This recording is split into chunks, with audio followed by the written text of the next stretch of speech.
अस्सलाम वालेकुम students, welcome to my YouTube channel. मैंने आप लोगों को एफएनएस के एमसीक्यूज अब एकेडमिक पोर्शन के स्टार्ट करवाएंगे। ये एमसीक्यूज बहुत इंपॉर्टेंट, अगर आप कर लेंगे ना तो इनमें से एक या दो वहाँ पर ज़रूर आएंगे। ठीक है, मतलब यह है कि होते 15-16 ही हैं, लेकिन आप लोगों को कुछ एकेडमिक में से कुछ इस तरह के मतलब जो इम्पोर्टेंट फाइल्स हैं वहाँ वगैरह से आएंगे। ठीक है, तो इनमें आपने जितने भी सिस्टम हैं हमारी बॉडी में वो याद कर लेने हैं, डिजीज़ हैं वो याद कर लें, उनके ट्रीटमेंट और विटामिन के नाम, मेडिसिन वगैरह याद कर लें। ठीक है, तो इंसानी बॉडी में जितने सिस्टम हैं उनमें पहला सिस्टम है सर्कुलेटरी सिस्टम। इसमें what is the normal blood pressure, हमारा नॉर्मल ब्लड प्रेशर जो है 120/80 होता है, ये सबको तकरीबन पता होगा। ठीक है, जब भी जाए तो डॉक्टर कहता है जी आपका ब्लड प्रेशर लो है, आपका ब्लड प्रेशर हाई है, यानी 120 से 80 से अबव कर जाए तो वो हाई, और अगर 120 से शायद 80 और 120 के दरमियान में था। ठीक है, उसके बाद अगला क्वेश्चन,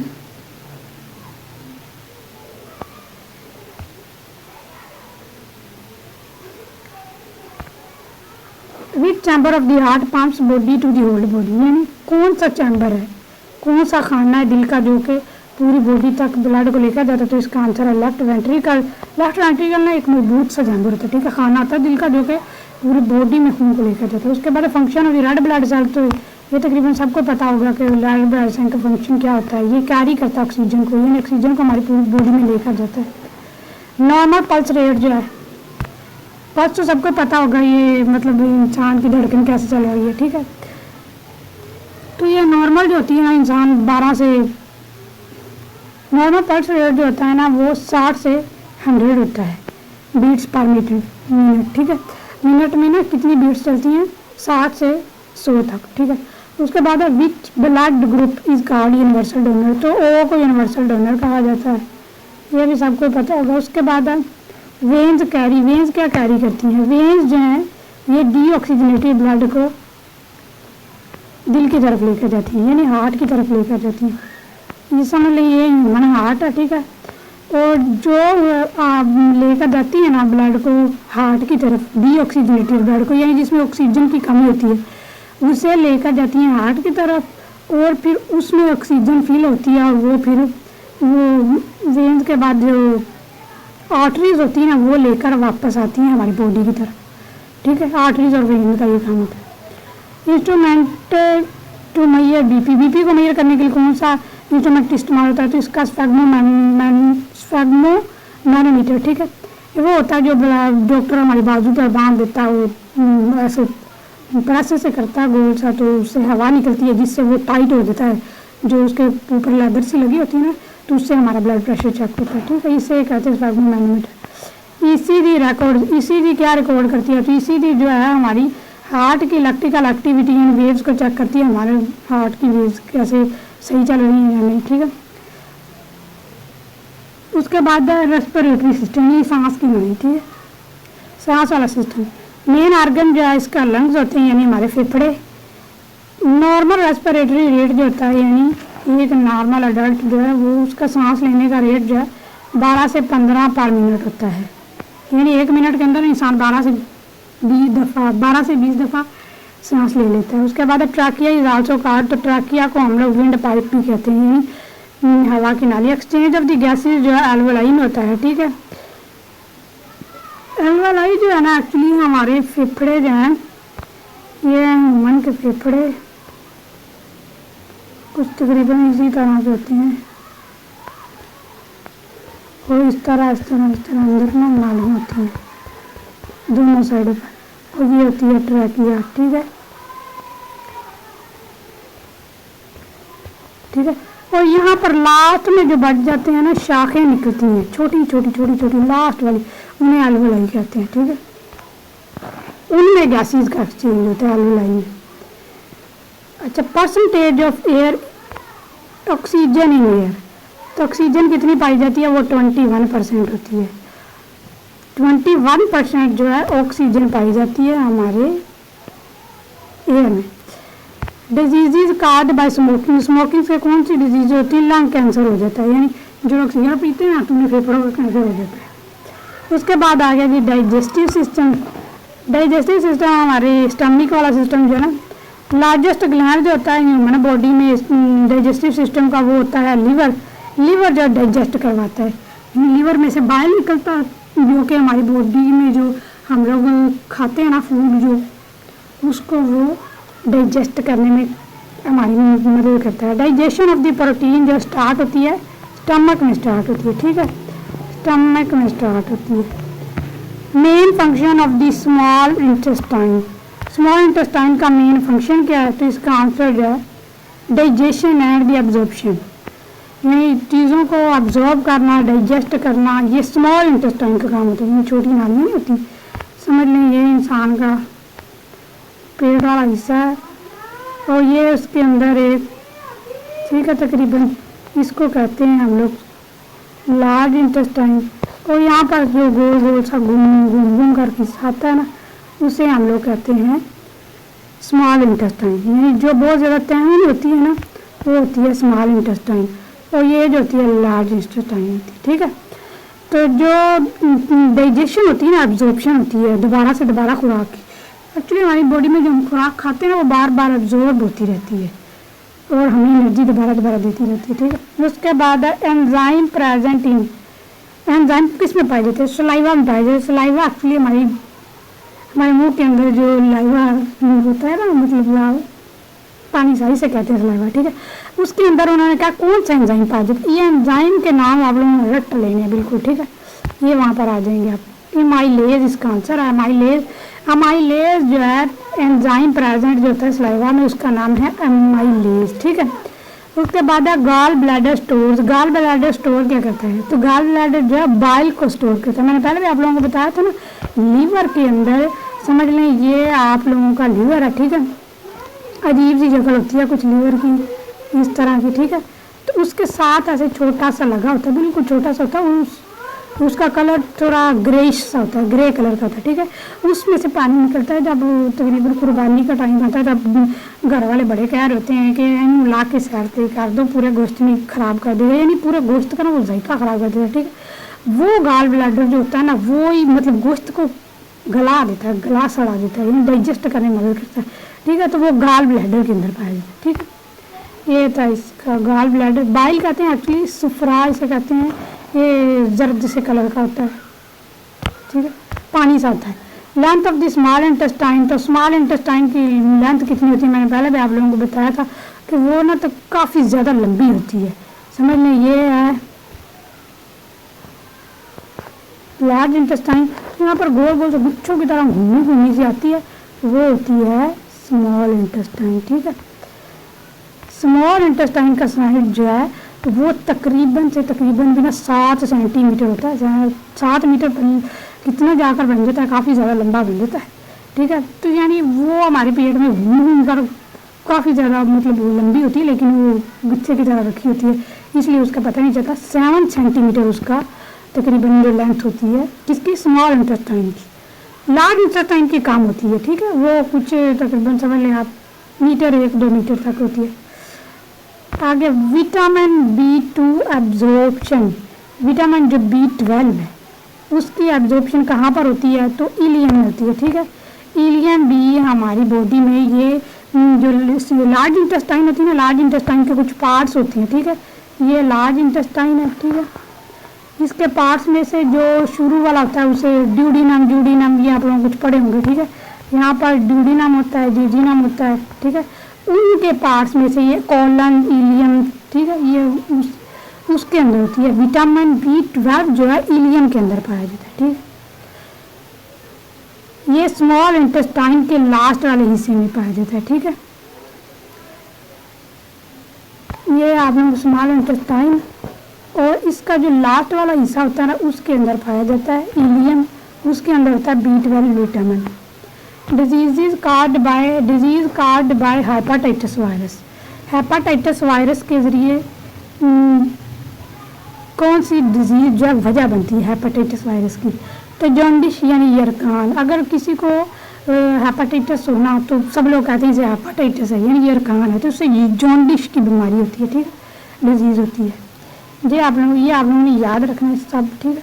जॉन्डिस हेपेटाइटिस जो एक्चुअली इंसान का जो जिगर है ना वो मतलब ख़राब होता है, उसी की वजह से मतलब ये हमारी जो आँखें होती हैं ना वो पीली सी हो जाती हैं, ठीक है, उनका अजीब सा कलर हो जाता है, इसीलिए उसे कहते हैं इस पर्सन को हेपेटाइटिस है, इसका लिवर ठीक से काम नहीं करता। नर्वस सिस्टम, नर्वस सिस्टम में फंक्शनल यूनिट जो है नर्वस सिस्टम, नर्वस सिस्टम सबको पता होगा तकरीबन, हम ह्यूमन ब्रेन जो है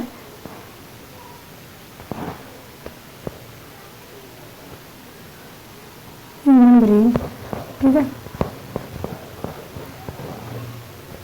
मैंने अपने को शक्ल दिलवा दी है तकरीबन ह्यूमन ब्रेन जैसी, ठीक है। तो ह्यूमन ब्रेन जो है उसका जो सिस्टम होता है उसे नर्वस सिस्टम कहते हैं, यानी बहुत ज़्यादा न्यूरॉन से मिलकर बनता है तो उसे नर्वस सिस्टम कहते हैं। तो उन्होंने कहा नर्वस सिस्टम का फंक्शनल यूनिट क्या होता है, यानी उसका काम करने वाला यूनिट क्या होता है, उसकी इकाई क्या होती है। तो उसकी इकाई मैंने पहले आप लोगों को बता दिया था, न्यूरॉन से मिलकर बनता है, तो न्यूरॉन उसका functional unit. Brain is protected by, तो ब्रेन किसके जरिए प्रोटेक्ट होता है, उसके ऊपर एक स्कल्स होता है, ठीक है, खोपड़ी जिसे खोपड़ी कहते हैं ना, वो ब्रेन जो है प्रोटेक्टेड होता है स्कल से। Largest part of the brain, brain का सबसे बड़ा पार्ट जो उसे क्या कहते हैं, ठीक है, सेरिब्रम, सेरिब्रम को लार्जेस्ट ब्रेन का पार्ट कहते हैं, ये फोर ब्रेन में पाया जाता है, ठीक है। जितने भी सोचने, याद रखने और फैसला करने का हम लोग काम करते हैं ना, इस सेरिब्रम में करते हैं। एक्चुअली फोर ब्रेन जो है ना, फोर ब्रेन ह्यूमन माइंड के तकरीबन फोर पार्ट्स होते हैं, मिड थ्री होते हैं, mid brain, fore brain, hind brain. Fore brain जो हमारा फ्रंट वाला होता है ना पार्ट, उसमें होता है सेरिब्रम, उसका पार्ट। सेरिब्रम के अंदर ना हम लोग सोचने, याद रखने और फैसला करने का काम करते हैं। उसके बाद है spinal cord, spinal cord is the part of central nervous system. Central nervous system, spinal cord and brain जो है ये दोनों मिलकर सेंट्रल नर्वस सिस्टम बनाते हैं, और जितनी भी न्यूरॉन्स होती हैं हमारी बॉडी में, जितनी भी, वो सारी मिलकर उनका एक जाल सा बन जाता है, वो पेरिफेरल नर्वस सिस्टम बनाते हैं। Diseases related to the nervous system, nervous system से जितनी भी डिजीजेज रिलेट करती हैं उनमें पैरालिसिस है, ठीक है। जब इंसान का नर्वस सिस्टम काम करना छोड़ देता है ना, तो वो उसे पैरालिसिस कहते हैं, ठीक है। मतलब कोई भी पार्ट जो है ह्यूमन बॉडी का वो अगर काम करना छोड़ देता है तो उसे पैरालिसिस कहते हैं, ठीक है। Reflex action is controlled by, जितनी भी हमारी बॉडी के अंदर रिफ्लेक्स एक्शन होते हैं, एक्शन होते हैं, रिफ्लेक्स एक्शन ही कहते हैं कि किसी के एक्शन के होने की वजह से हम लोग जो रिएक्शन करते हैं उसे रिफ्लेक्स एक्शन कहते हैं। मतलब आपका हाथ जला है और आपने हाथ को पीछे खींच लिया तो ये रिफ्लेक्स एक्शन हुआ है। और ये किसके जरिए कंट्रोल किए जाते हैं, ये हमारा स्पाइनल कोड जो है उसमें न्यूरॉन आती है हमारी ब्रेन से, और वो आकर स्पाइनल कोड को ऑर्डर करती हैं कि आप ये रिफ्लेक्स एक्शन करें। अगला सिस्टम है यूरिनरी सिस्टम। यूरिनरी सिस्टम सबको पता होगा, एक्सक्रीटरी सिस्टम हमारी बॉडी का जो है उसके साथ मिला होता है। फंक्शनल यूनिट जो है इसका किडनी होती है, ठीक है। किडनी जो है ये बहुत इम्पोर्टेंट रोल प्ले करती है यूरिनरी सिस्टम में। तो इसमें जो इसका फंक्शनल यूनिट है ना हमारी किडनी का, मैं अपना थोड़ा सा बना कर दिखा देती हूँ। ये है हमारी किडनी, ठीक है, और ये उसके अंदर से निकली हुई वो होती हैं नालियाँ सी, और ये उसकी फंक्शनल यूनिट्स हैं, ठीक है। और उसके अंदर ये होते हैं नेफ्रॉन्स, ठीक है, इसके अंदर नेफ्रॉन्स होते हैं, ठीक है। ये तो हो गया हमारी किडनी के अंदर न्यूरॉन्स। नेफ्रॉन्स की एक्चुअली जो रियल शक्ल होती है ना वो थोड़ी अजीब सी होती है, ठीक है। ये आप लोगों ने देख लिया, ये है हमारी बॉडी का लंग्स। लंग्स के अंदर अब जो नेफ्रॉन है ना, नेफ्रॉन का कुछ इस तरह का पार्ट होता है, ठीक है।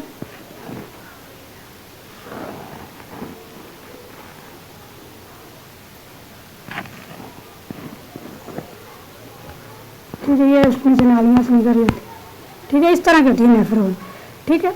ये हज़ारों करोड़ों के हिसाब से 10,000 हिसाब के ये एक न्यूरॉन में पाए जाते हैं, ठीक है।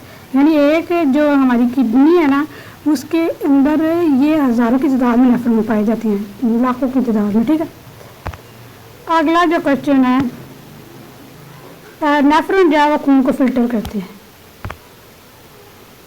Normal colour of the urine, urine का नॉर्मल कलर जो येलो होता है, ठीक है। अगर बहुत ज़्यादा येलो हो जाए तो उसको मतलब पानी की कमी होती है इंसान को, ठीक है। Main function of the kidney का मेन फंक्शन जो है वो होता है फिल्ट्रेशन ऑफ द ब्लड, यानी खून को साफ करना। यूरेटर कनेक्ट्स, यूरेटर किसके साथ जुड़ी होती है? तो यूरेटर जो है किडनी के ब्लैडर के साथ जुड़ी होती है, ठीक है। ये है किडनी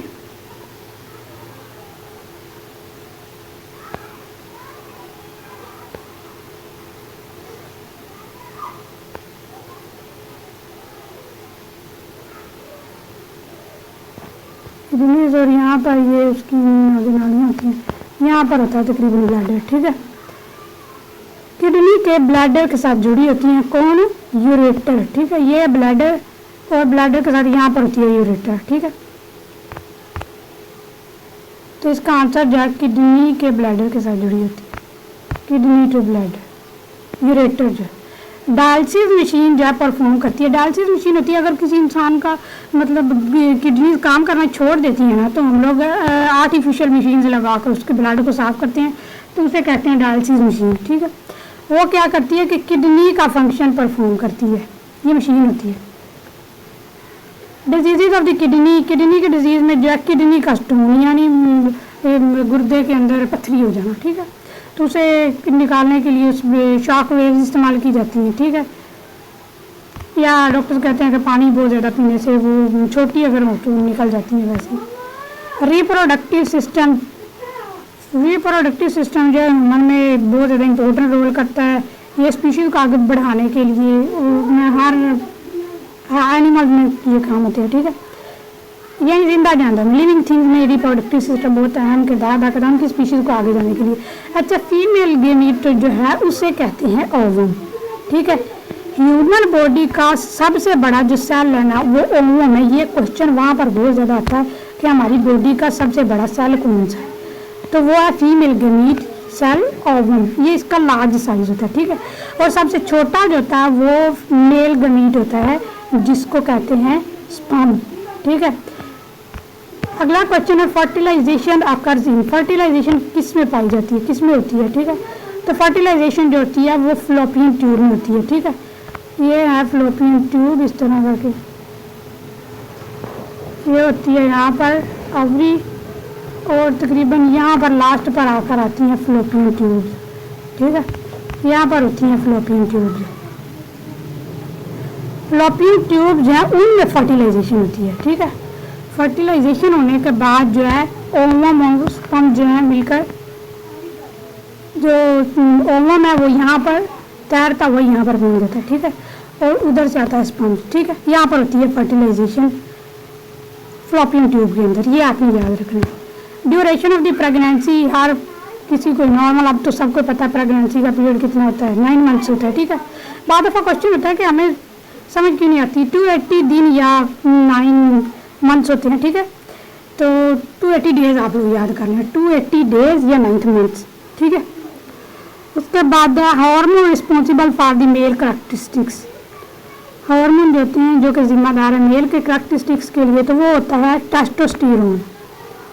और फीमेल के लिए जो रिस्पॉन्सिबल होता है वो होता है प्रोजेस्टेरोन।